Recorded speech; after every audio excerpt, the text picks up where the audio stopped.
Pathanamthitta വടശ്ശേരിക്കരയിൽ tyre rework സ്ഥാപനത്തിന് തീപിടിച്ചിരിക്കുന്നു. തീയണയ്ക്കാനുള്ള ശ്രമം തുടരുകയാണ്. CK അഭിലാൽ വിവരങ്ങളുമായിട്ടുണ്ട്. ഇപ്പോൾ അതിന്റെ ദൃശ്യങ്ങളാണ് നമ്മൾ കാണുന്നത്. വലിയ തീപിടുത്തമാണ് ഉണ്ടായിരിക്കുന്നത്. ഇപ്പോഴും തീ അണയ്ക്കാനുള്ള ശ്രമം തുടരുകയാണോ?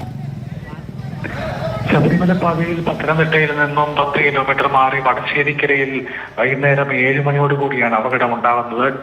ടയർ റീവർക്കിംഗ് സ്ഥാപനത്തിൽ പഴയ ടയറുകൾ ഏറെ കൂട്ടിയിട്ടിരുന്നു. അങ്ങനെയാണ് തീപിടുത്തമുണ്ടായത്. ഷോർട്ട് സർക്യൂട്ടാണോ അതോ മറ്റേതെങ്കിലും കാരണമോ തീപിടുത്തത്തിലെ കാര്യങ്ങൾ എത്തിച്ച് എന്നതിൽ ഇനി പരിശോധന പൂർത്തിയാകേണ്ടതുണ്ട്. അതിൽ വ്യക്തത വരാൻ റാന്നിയിൽ നിന്നുള്ള ഫയർഫോഴ്സ് സംഘങ്ങളാണ് ആദ്യം തീ അണയ്ക്കാൻ വേണ്ടിയുള്ള ശ്രമം നടന്നത്. പക്ഷെ അത് പൂർണ്ണമായി വിജയിക്കാത്ത ഘട്ടത്തിൽ പത്തനംതിട്ടയിൽ നിന്ന് കൂടി ഫയർഫോഴ്സിന്റെ സംഘങ്ങൾ എത്തി. ഏറെക്കുറെ 1.5 മണിക്കൂറിനടുത്ത് സമയം നീണ്ടു നിന്ന പ്രവർത്തനത്തിനൊടുവിലാണ് ഇപ്പോൾ തീ നിയന്ത്രണ വിധേയം ആയിട്ടുള്ളത്.